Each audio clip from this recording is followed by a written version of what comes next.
So, hello everybody, this is Bhante Joe here, and I'm just here at the solitary Wimala Buddhikuti, and thought to record a short Dhamma discussion for the internet. So thought that maybe could start with just a little meditation, so can lean forward a bit and arch the spine, and look about 3 feet in front, and close our eyes. And can focus in on the breath, can know when it's coming in, and know when it's going out. If we breathe in a long breath, can just know I'm breathing in a long breath. And if we breathe in a short breath, can just know I'm breathing in a short breath.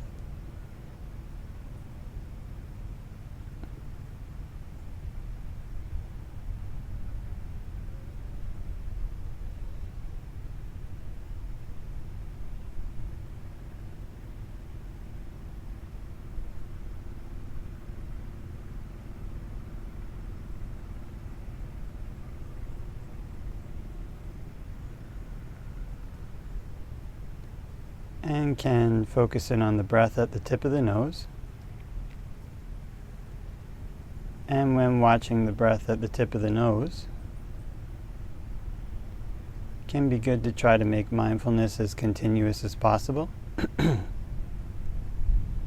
Being aware all the way through the in-breath, as the in-breath turns to the out-breath, all the way through the out-breath, and as the out-breath turns back to the in-breath again. Trying to keep mindfulness as continuous as possible.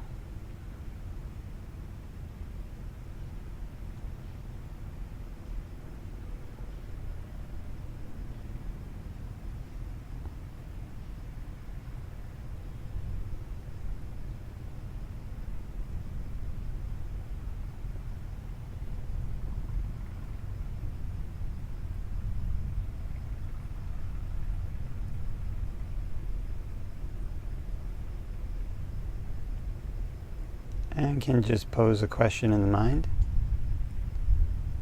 What would be a really comfortable way to breathe right now? And then one can just let the body respond on its own.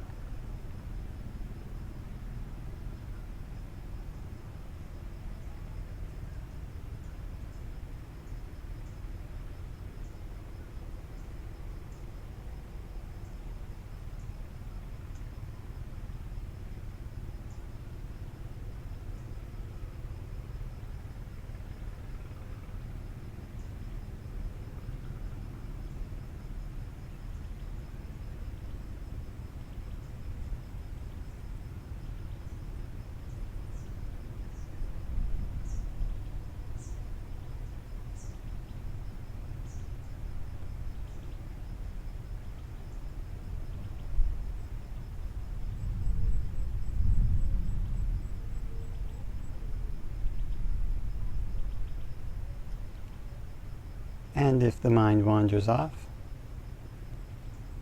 you can just bring it back to the present moment, to the breath.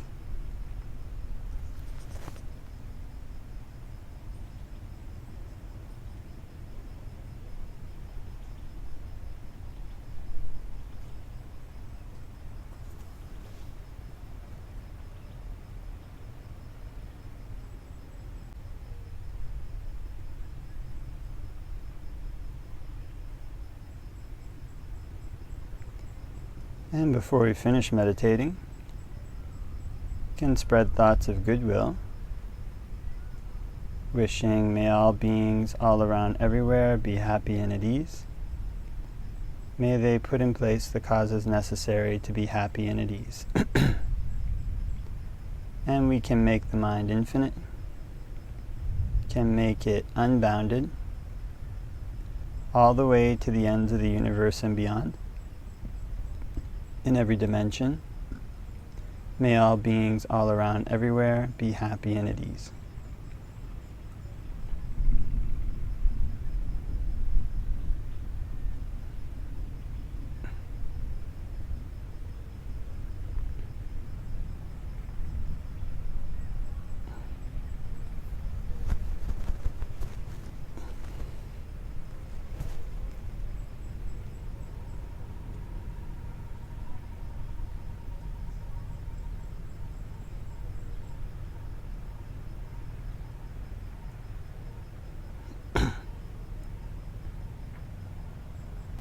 Okay, and you can open our eyes and do a short Dhamma discussion for the internet.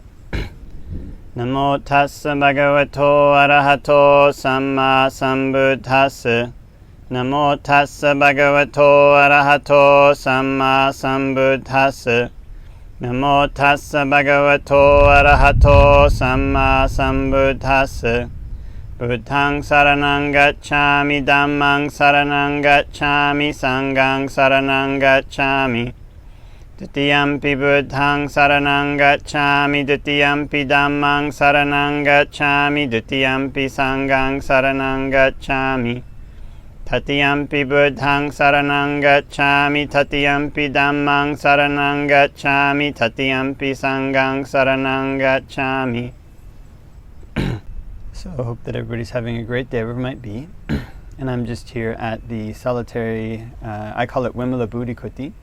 It was made by a monk named Vimala Buddhi, Venerable Vimala Buddhi, who actually just came to the forest around here and just started staying in the forest. And first he stayed on a rock, and then he stayed on a bed made of branches. And the villagers eventually offered to build him a kuti. So I've come here temporarily. I'm leaving tomorrow, is the plan. And just been staying here. And Venerable Vimala Buddhi's been very welcoming. He's built another kuti down the hill, so I've just been staying in this one. And so I was looking over a question that I had, was discussing on a retreat a while ago.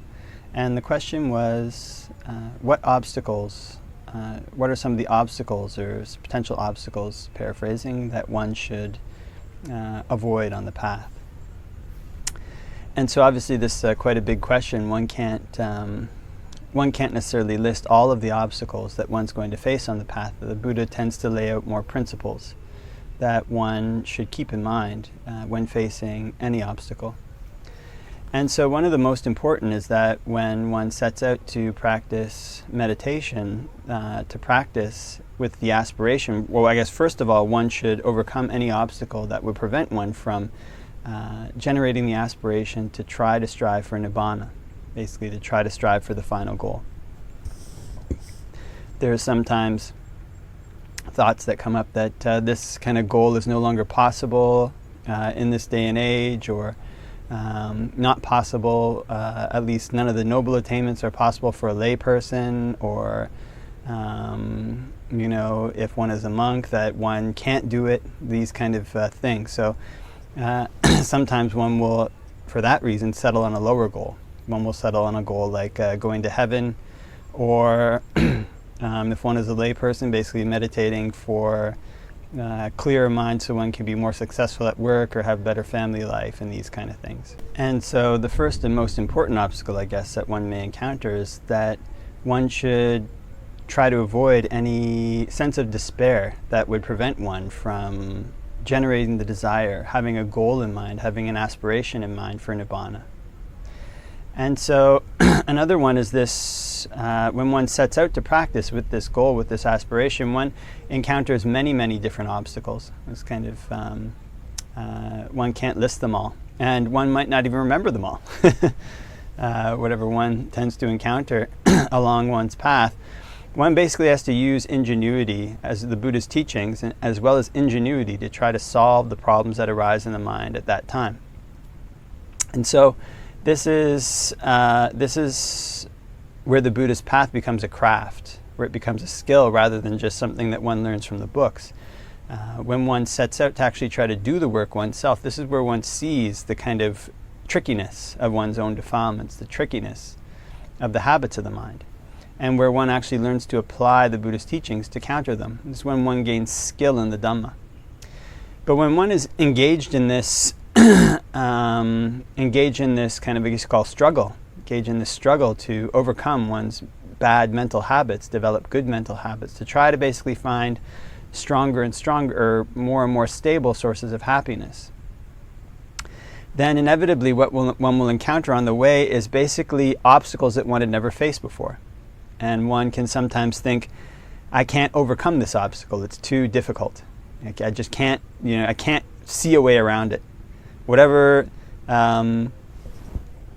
faculty one is used to using to overcome problems, whether it's like if somebody is an intellectual type of person, they're used to planning. The time will come in one's practice when one finds that one encounters problems in the mind that can't be solved through planning, through the intellect. And one has to use faculties or find means of solving these problems that are outside of the range of what one expected. And so it's at this time that one has to have this very strong desire and very strong will not to quit, and to try to find a solution for whatever problem comes up. Because if one is looking for happinesses, if one is looking to find peace in the mind that one hasn't seen before, one hasn't found before, what it means is that there's things that are blocking it that one hasn't overcome before, and that one probably can't overcome using the tools that one has at one's disposal, or that one has tried to use in the past. So for this reason, moving forward in the Buddhist path requires this stretching of one's faculties. And when one comes up against a kind of block where one feels that one can't move forward and one can't see a way forward, at that time one has to try to find ways to move forward anyway. And it's in doing these kind of things that one develops skills that one didn't have before, and one can learn to see things that one hadn't seen before. So this would be a second quality of mind that one kind of wants to bring to one's practice, is this kind of quality of not quitting. And kind of once one set the goal in mind, then whatever obstacle comes up, I'll try to find a way to overcome it. I won't quit. And then thirdly, inevitably on the path, there's going to be times when one feels like one is moving forward and one is moving backwards. And kind of when one is trying to move forward, one might think, oh, I've got this problem solved, and then all of a sudden it comes up again. Same kind of mental defilement comes up again. Same problem comes up again, but with a new guise, and one realizes one hasn't overcome it. Or one is moving forward and one is able to resist some bad habit in the mind, say resist anger, and then all of a sudden one gets angry one day, or one shouts one day, and one realizes, oh, I haven't overcome this defilement yet. The important thing at that time is to basically, if one falls down, to pick oneself up and not to quit in the face of these setbacks that one will inevitably face trying to move forward on the path. It's kind of, to whatever extent one falls, if one hasn't fallen and died, then one picks oneself back up. And this requires an attitude of forgiving oneself, basically realizing that any type of self-disparagement, self-attacking, self-hatred is going to be an obstacle to one's progress. So one learns to have this attitude of a sense of shame and fear of wrongdoing, basically not developing this careless attitude like, oh, if I make a mistake, it doesn't matter. But if one is trying one's best and one does make a mistake, then one learns to forgive oneself and basically to pick oneself up from basically however far it may seem one has fallen. And this is another way some of the defilements can creep into the mind. If one makes a mistake, it's like, oh, well, this, I'm not going to be able to do it. This kind of, I've made too many mistakes. I've fallen too far away. It's kind of, it's something that I can't do. And so when this kind of attitude comes up, when one makes a mistake, one learns to basically try to counter any sense of remorse one has over whatever mistake one made. And basically whatever the mistake was, one just determines, I won't do that in the future. I'll move forward doing the right thing in the future. And so, of course, there's many different obstacles that one can encounter on the path, but these three attitudes towards practice can be very helpful in general in overcoming the obstacles that one may have. That is, number one, making sure that one's compass, one's meditation compass, one's practice compass is oriented in the right direction, that it's oriented towards Nibbana, and not solely to heaven, or not solely to having a better job or better career, or being able to get the discipline to work out more. That one's mind is directed towards the highest goal, and that one's aspirations are towards that. And the second thing is that if one encounters, one can be prepared that the practice of meditation will take one to places where one encounters obstacles that one hasn't been able to overcome before. One can encounter mind states that one hasn't been able to defeat before and that seem almost insurmountable. And so for this reason, one has to be prepared to stretch one's abilities. If the usual techniques that one uses to overcome problems don't work, then one has to basically be prepared to try to find completely new solutions. If one is a planner, one has to learn to use faith. Some problems can't be solved with the intellect, they have to be solved with faith. If one is an investigator, one may have to learn to use concentration, and vice versa. So this path of practice that the Buddha lays out is one where we base our practice on our strengths, but we stretch ourselves to use other faculties to solve problems. And the third important principle would be that one basically, if one makes a mistake, one doesn't give up.